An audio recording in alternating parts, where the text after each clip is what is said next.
Indonesia. For so many Dutch people, a favorite travel destination.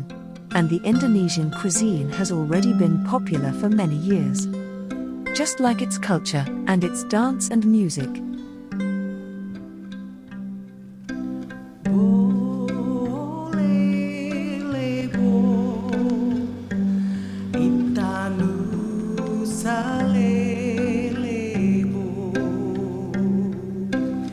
But let's talk about coffee.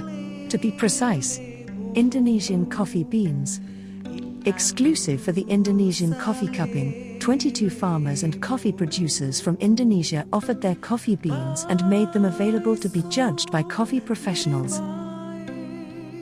During this event, which was initiated by Coffee Cupping International and organized with the Indonesian Embassy in the Netherlands, Dutch coffee experts were given the opportunity to provide a score to the taste and quality of the coffee beans. I am very pleased to inform that today we are going to promote 36 coffee varieties produced by 22 farmers from Indonesia. And the farmers is also joining us by online today. We have invited around 50 guests which came from various coffee stakeholders such as coffee buyers and importers, baristas, cuppers, vloggers, and the media. Despite the pandemics, our coffee export to the Netherlands still steadily increases. Large-scale coffee buyers such as Darnhauer, also here with us, Starbucks, Douwe Egberts, and many others have already sourced their coffee beans from Indonesia. The purpose of this event is to help Indonesian farmers to promote their coffee to enter the Netherlands market, also to Europe. We invite importers, traders to get to know more about Indonesian coffee. Before the cuppers could start their work, the coffee farmers were given an opportunity to introduce themselves in short video messages that were recorded for this event. I'm Ferdian Frega. I'm from Indonesia and I represent farmers from Flores, Kelimu to Sokoria. Before the cuppers could start their cupping, the ambassador of Indonesia welcomed all the guests. Distinguished guests, ladies and gentlemen, colleagues from Coffee Cupping International, coffee roaster, cafe owners, coffee companies, barista, cuppers, coffee vloggers, importers, and 22 Indonesia coffee farmers who jointly with us directly from their hometown, I think, in Indonesia, in very city in Indonesia. My name is Mayer Fas. I'm coffee not lover.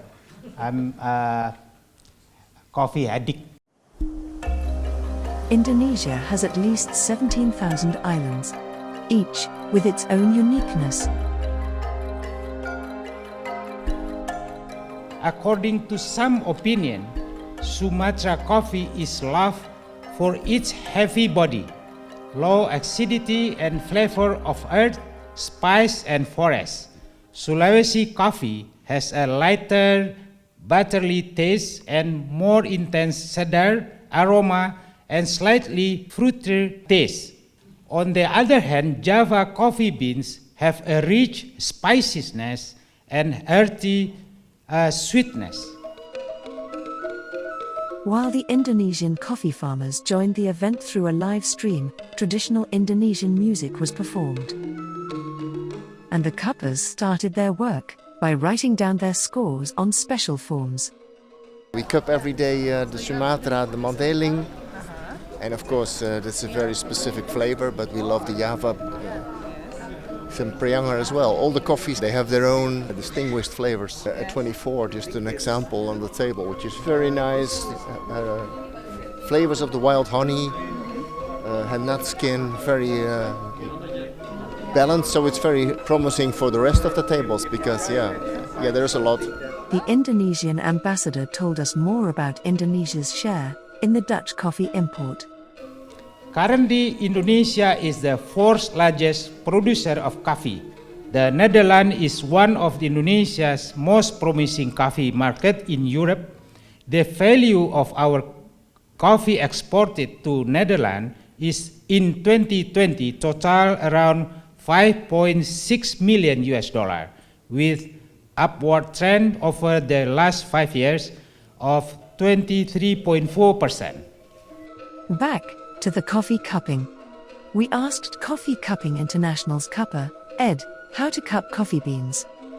When we do a cupping, we taste coffee with all our senses. So do we close our eyes No. to taste better? No? No, the first thing we do is look at the coffee. All right. So we look at the coffee, at the viscosity, if it's transparent or is it darker.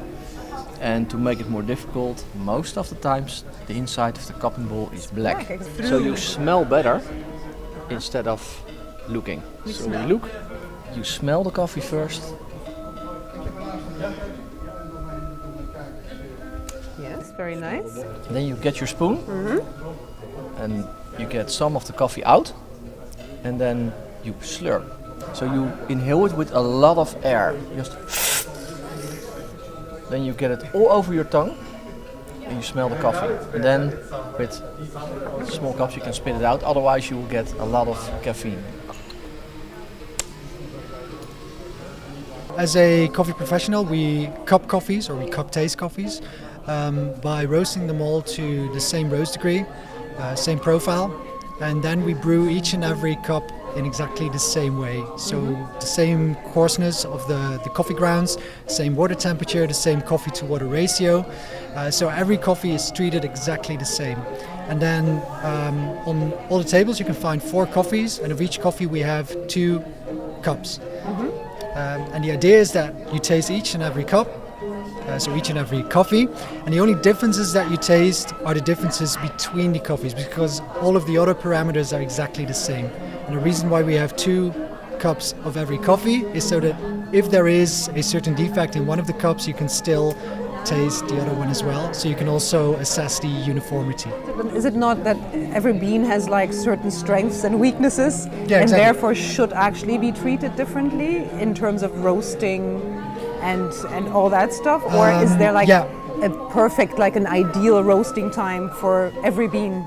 No, every individual, it's correct what you're saying. So every individual bean needs an individual treatment, but it's really difficult. This is just to get like an idea of the quality, basically. Exactly, the quality, Okay. and maybe also the things that you don't really want, or that you're not really looking for in that specific coffee. So for example, if you're looking for a certain taste profile, or if you're looking for a coffee that, I don't know, you want to offer in your filter assortment, or maybe in your espresso assortment, this can also give you a general idea of the characteristics of that specific coffee. And then once you buy it, you're going to look for the ideal roasting profile. Just a general question, what is your impression of this Indonesian coffee? Do you enjoy it? Do you think there's something that differentiates from other things you've tasted? Actually, my knowledge is more in Central American coffees. I lived in El Salvador actually, so all right. Guatemalan coffees. Yes. So yes, it's interesting that I think the profiles are very different. Indonesian coffees, first of all, there's some robustas, not just Arabicas. That adds also, to the variety of profiles that Indonesian coffees have. And do you visit cupping events quite a lot? Is that a thing you do continuously? Actually, I'm a coffee cupper by profession. So You have to. Yes. I Otherwise, have you to. wouldn't have a job. Right. Yeah, I enjoy it very much. And how did you get into the cupping business? Did you start drinking coffee from a very early age, or what brought you to do this as a profession? No, actually, it was just when I worked for a Japanese general trading company that trades coffees from all over the world to Japan and some other countries too. And that's where I was introduced to cupping, and then they had very good coffees, and yeah, that was my aha moment. In October and November, there will also be an online trade promotion. We hope also at this event we can do something almost similar. The importer here can directly deal with the farmer or a producer in Indonesia. It's one of the goal of the trade promotion expo, I think, this year. When you are interested, you can check the website tradeexpoindonesia.com.